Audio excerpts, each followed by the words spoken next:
اس کے اندر سب سے پہلے کچھ بنیادی باتوں کو بیان کرنے کی کوشش کریں گے. پہلی چیز یہ ہے کہ کس کا کتنا زیادہ اثر ہے یہ بھی ہمیں دیکھنا چاہیے. اچھا. یعنی کبھی کبھار ہم بہت زیادہ جادو اور بہت زیادہ نظر بد اور تسخیر جن اور تسخیر روح کے موضوع پر اتنا ایمفیسائز کرتے ہیں کہ ہر ایک آدمی کو یہ لگنے لگتا ہے کہ یار مجھے تو 10 لوگ جو ہے نظر لگا رہے ہیں اور میرا جو یہ مسئلہ خراب ہو رہا ہے اس میں یقیناً کہیں نہ کوئی کسی کی نظر بد شامل ہے.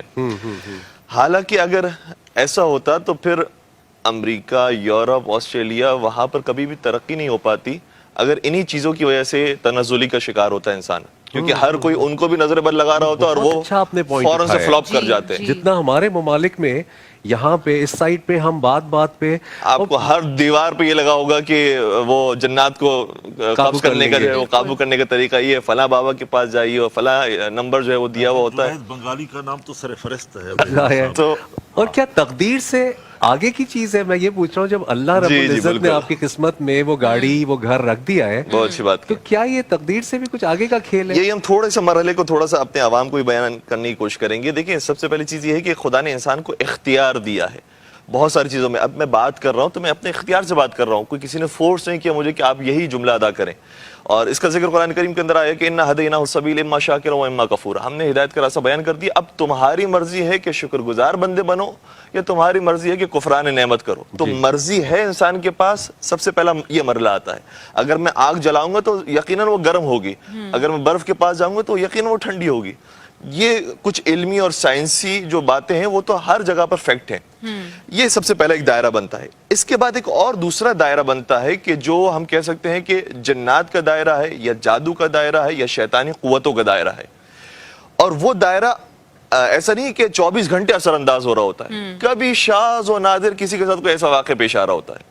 بہت کم کیس ایسے ہوتے ہیں. اور یہ بھی جو محققین اور علماء بیان فرماتے ہیں کہ دیکھیں جو جنات کا ہے وہ یقیناً حق ہے دنیا, کیونکہ قرآن مجید میں بار بار ذکر ہے, سورہ جن پورا موجود ہے, وَمَا خَلَقْتُ الْجِنَّ وَالْإِنسَ إِلَّا لِيَعْبُدُونَ کی آیت موجود ہے کہ ہم نے پیدا نہیں کیا جنات کو اور انسانوں کو مگر یہ کہ وہ ہماری بندگی کریں. تو جنات کی پوری دنیا موجود ہے. لیکن جو ایکسپرٹس ہیں وہ بیان کرتے ہیں کہ جنات کی دنیا اور ہے, انسانوں کی دنیا اور ہے. جنات اپنی دنیا کے اندر ہیں, ہم اپنے عالم کے اندر ہیں, دونوں کے عالم مختلف ہیں.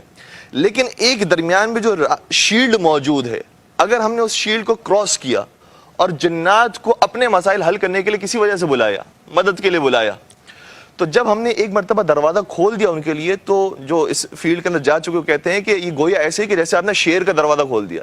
اچھا, شیر کے پنجرے کو کھول دیا ہے. وہ شیر آ کر آپ کا ایک مرتبہ تو کام کر دے گا, لیکن ہو سکتا ہے آپ کا کام خراب کر کے بھی جائے. اچھا, پھر اگر وہ جنات کا دروازہ کھل جاتا ہے, اسی لیے عام طور پر آپ نے محسوس کیا ہوگا کہ جو عامل حضرات ہوتے ہیں جو جنات کا کام کر رہے ہوتے ہیں, ان کی خود حالت بڑی عجیب و غریب ہوتی ہے. وہ خود جو ہے وہ بیمار ہوتے ہیں, نہ ان کے پاس پیسے کو بظاہر نظر آ رہے ہوتے ہیں, اور زمین گیر ٹائپ کے انسان ہوتے ہیں. تو آدمی سوچنے مجبور ہو جاتا ہے کہ یار یہ دوسروں کے مسئلہ حل کر رہا ہے, خود اپنا مسئلہ تو حل ہو نہیں رہا. تو کیوں ہوتا ہے ایسا؟ اس لیے ہوتا ہے کیونکہ اس سے جنات کھول دیا ہے. اب وہ دوسروں کو کی طرف تو جنات بھیج رہا ہے, لیکن جنات اس سے بھی پھر کام لیتا ہے. پھر جنات اس کے اوپر بھی مصیبتیں لے کر آتا ہے کہ تم بھی یہ کام کرو, میں تمہیں حکم دے رہا, اب تم بھی مجبور ہو. اچھا, جن انسان کے اوپر بھی آ رہا ہے؟ جی. اچھا, پہلے انسان نے جن کو اپنے کام کے لیے بلایا, اب جن انسان کو اپنے کام کے لیے استعمال کر رہا ہوتا ہے. اچھا, اس لیے پھر وہ آہستہ آہستہ تکلیفوں کا شکار ہوتا ہے, مصیبتوں کا شکار ہوتا ہے, اور بہت جلدی عام طور پر ایسے لوگ مر جاتے ہیں. تو یہ پھر ایک دوسری دنیا بنتی ہے. پہلی دنیا کے اندر اگر ہم صحیح طریقے سے انسانوں کی طرح زندگی گزار رہے ہیں تو وہ دوسری دنیا ہمیں پریشان کرنے والی عام طور پر نہیں ہوتی. ٹھیک ہے, لیکن اگر ہم نے دروازہ کھول دیا تو وہ پریشان بھی کرے گی. اب اس کے پیچھے ایک اور دنیا, ایک اور عالم ہے کہ جس کا خالق اور مالک رب العالمین ہے. اس کے اختیار میں یہ شیطان بھی ہے, جنات بھی ہیں, ساری طاقتیں بھی ہیں. اگر وہ کوئی حکم دے اور وہ کسی کو پناہ دینا چاہے تو کوئی کچھ نہیں بگاڑ سکتا. ٹھیک. اس لیے اگر وہ افراد کے جو جنات کو تسخیر کرنے کا یا اس طرح کی کام کے اندر چلے آتے ہیں, ان کو کہا جاتا ہے اب تم سورہ فلق کی تلاوت کرو, سورہ ناس کی تلاوت کرو, آیت الکرسی کی تلاوت کرو, یہ کہو لا حول ولا قوت الا باللہ العلی العظیم. یہ ایک بہت مجرب عمل ہے. کبھی کبھی ہمارے یہاں مذاق کے اندر کہا جاتا ہے لا حول ولا قوت. تو لا حول ولا قوت کا مطلب کیا ہے؟ لا حول ولا قوت, کوئی طاقت نہیں ہے اور کوئی قدرت نہیں ہے الا باللہ العلی العظیم, سوائے پروردگار علی و عظیم کے. جو بلند بالا ہے، اس کے علاوہ کوئی طاقت اور قدرت نہیں کسی کے پاس. تو یہ ورد انسان کو کنٹینیوسلی کرنا چاہیے.